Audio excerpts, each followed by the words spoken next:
Kaixo, ni Araceli Olgado Navas naiz, Lasartekoa naiz, hemen jaio nintzen, eta etxeko hizkuntza beti erderaz izan da, nire etxean.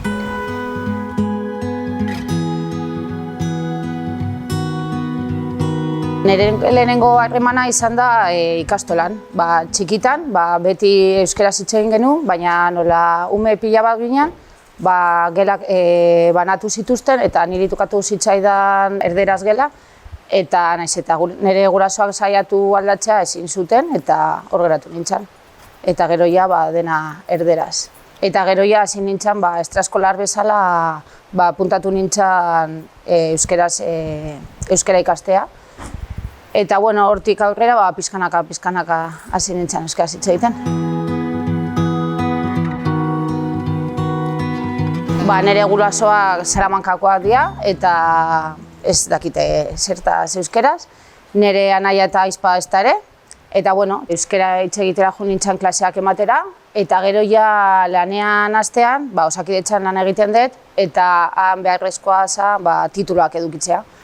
Eta apuntatu nintzen lagun batzuekin euskaltegian, eta egunero joeten ginean 2 ordu, eta gero ja lanean hasi nintzen pixka bat euskaraz hitz egiten, hori pazientziarekin eta hori, baina lagunen artean beti erderaz ere bai.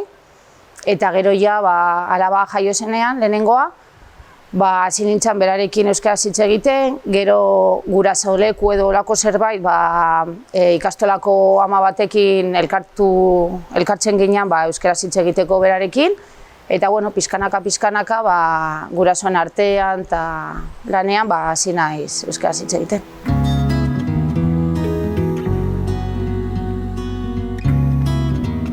Ondo, euskaltegian ondo. Azken urteak pixka bat hori. Astunak, baina Ez hasieran, uste apuntatu nintzala, ez naiz gogoratzen euskaraz hitz egiteko, gustatu zitzaidalako beti euskara.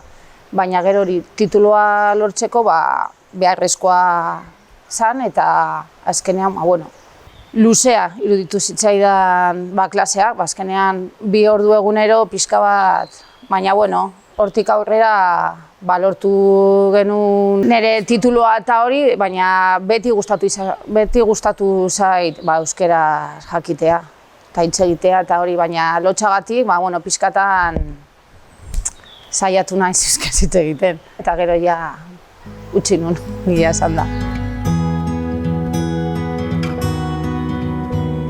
Gaur egun guraso batzuekin euskaraz hitz egiten dut. Beti beraiekin topatzen garenean, lehenengo hitza da euskaraz beraiekin. Batzuekin ez, ohituragatik.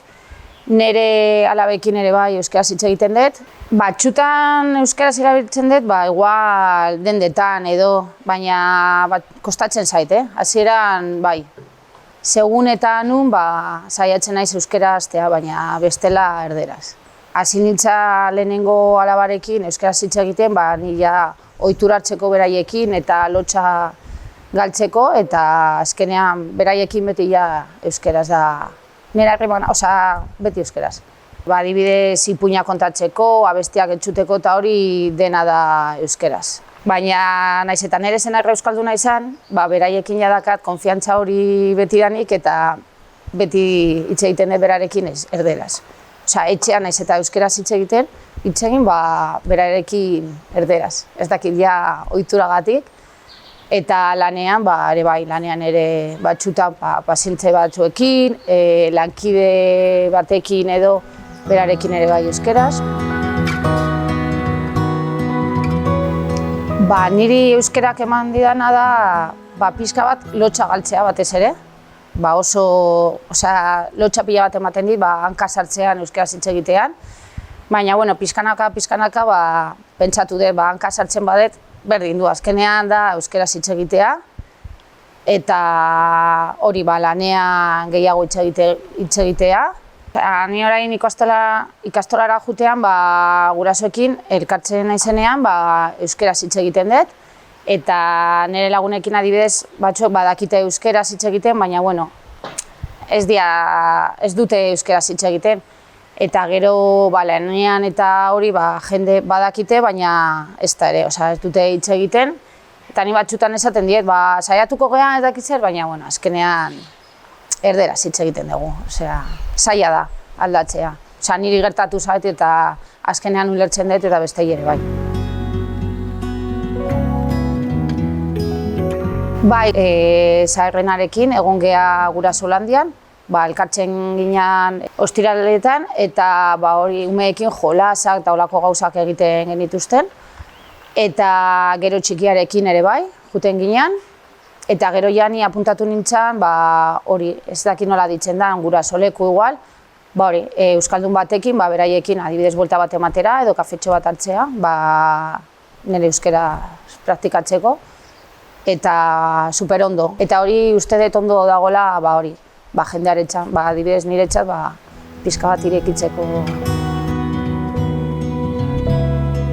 Nire alabak izan diate bat, beraiekin euskeraz hastea hitz egitea. Osea, niretzat hori izan da. Alabekin euskeraz hitz egitean, niri, azkenean ego naiz euskaltegian urte pila bat, eta, beraiekin hasteko euskeraz, saiatu nintzen, naiz eta hori, hanka sartzea beraiekin, nola txikiak zian ez dira enteatu.